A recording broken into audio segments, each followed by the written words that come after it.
Listen to a lecture in a government class. Today, we'll be talking about the city of Washington, D.C.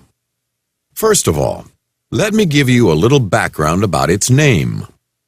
The original name of the city was Washington City. It was, of course, named after the first president of the United States, George Washington. In later years, the name was changed to the District of Columbia, and I'm sure you can all guess who Columbia was named after. Today, it's most commonly called Washington, D.C., where D.C. is the abbreviated form of District of Columbia. Now, before we go on, let me ask you a question. Can I see from a show of hands how many of you have ever been to Washington, D.C.? About half of you.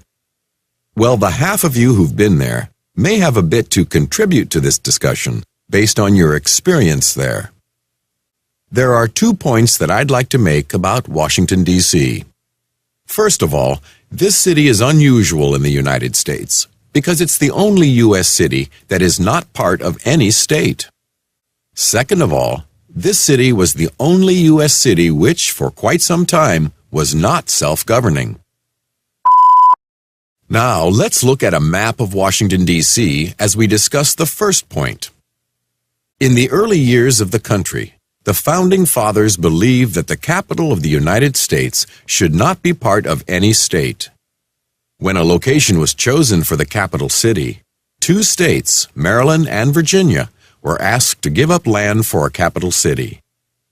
You can see on the map that the District of Columbia was originally a square, with the Potomac River cutting through the square. The area to the northeast of the Potomac originally belonged to the state of Maryland, and the area to the southwest of the Potomac originally belonged to the state of Virginia. In the middle of the 19th century, the portion of the square that had previously belonged to Virginia, the portion to the southwest of the Potomac, was returned to the state of Virginia. Today, the District of Columbia is no longer a square. Instead, the District of Columbia is the portion of the square to the northeast of the Potomac.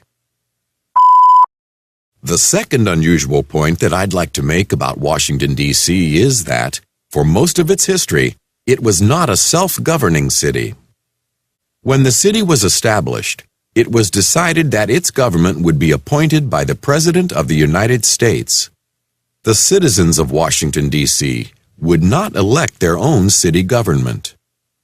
In addition, the citizens of Washington, D.C. for quite some time had no representation in Congress, and they were ineligible to vote for the President of the United States. The citizens of Washington, D.C. were given the right to vote for their government only relatively recently. Citizens of Washington, D.C. were first eligible to vote for the President of the United States in the 1964 election. They didn't have a representative in Congress until 1970, and they didn't elect their own city officials until 1974. Please read the chapter on Washington, D.C. in your textbook and answer the questions at the end of the chapter before next class. I'll see you then.